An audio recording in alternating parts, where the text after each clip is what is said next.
नमस्कार, आप देख रहे हैं पंच न्यूज एनसीआर और मैं हूं आपके साथ मानवी ठाकुर। शुरुआत करते हैं आज की खास खबरों से।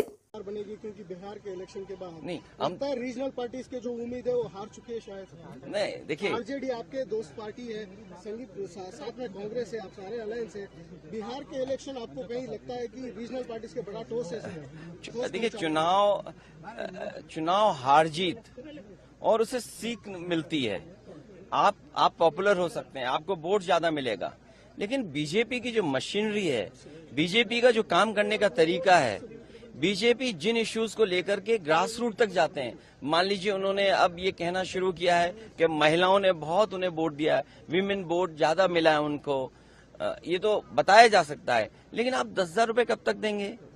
आप सम्मान का जीवन नहीं देना चाहते हैं। अच्छा, उन महिलाओं को आप 10,000 दे रहे हो जिनके पति परिवार के लोग एक साथ नहीं रह सकते हैं।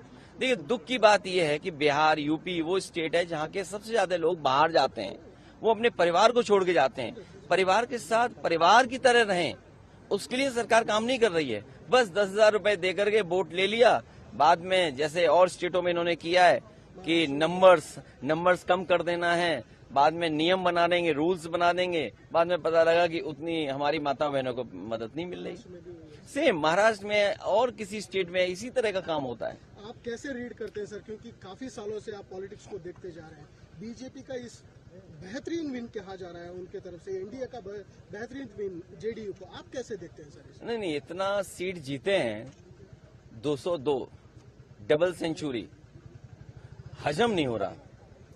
आई am not able to understand कि भाई ये रिजल्ट कैसे, अगर 202 आ सकते हैं तो जिस स्टेट में ज्यादा सीटें हैं, तो अगर 70% 80% सीटें कोई पॉलिटिकल पार्टी जीत सकती है, तो दूसरी पॉलिटिकल पार्टी भी 90% लोगों के साथ काम करके, 90% लोगों के साथ काम कर करके, मैं समझता हूं उनसे बेहतर परफॉर्म कर सकते हैं। क्योंकि अगर ये बेंचमार्क है तो इस बेंचमार्क को तो क्रॉस करना ही करना है हमें। लेकिन सर, जिस तरह से, ये एक लास्ट क्वेश्चन सर, आप इस इलेक्शन से क्या सबक सीख सकते हैं? या टीएमसी हो, जेडीयू हो, आप मेनली आरजेडी हो, या आपके एसपी हो, एसपी तो बड़ी तगड़ी पार्टी है यूपी में, क्या एक सबक है कि किस दिशा में जाना चाहिए नेक्स्ट इलेक्शन में? यूपी में हम लोगों ने हार से ही सीखा है, और हार से ही सीखने का मौका मिलता है। जब आप बिल्कुल नीचे पहुंच जाते हैं तब आपको लगता है कि वो ऊंचाई पर कैसे पहुंचे हैं। हम हारे थे, मुझे याद है, हमें 5 सीट मिली थी, मैं सरकार नहीं बना पाया, और उसके बाद डबल इंजन, उन दोनों डबल इंजनों को हमने हराया, और ऐसी ऐसी सीटें वो हारे हैं, अभी भी शायद वो कल्पना नहीं कर सकते। अभी बिहार की जीत यूपी की जीत को बराबरी नहीं कर सकता। यूपी की जीत अलग जीत है, बिहार की जीत अलग जीत है। आप बिहार जीत सकते हैं, लेकिन यूपी की जो हार हुई है उसको अभी हार में जीत में बदलने में समय है। उसके लिए हम लोग तैयार हैं। असेंबली इलेक्शन बहुत दूर नहीं है, उसके लिए हम लोग तैयार हैं।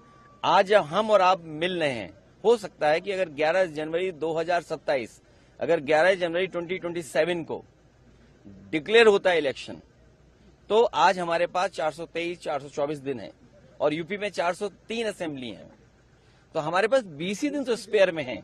तो 20 ही दिन स्पेयर में, बाकी तो हमें काम ही करना है। सर, बेंगलुरु एक बड़ा उम्मीद लेके आए हैं, कैंपेन आपने शुरू किए हैं, क्या सोच रहे हैं सर? देखिए, ये मैंने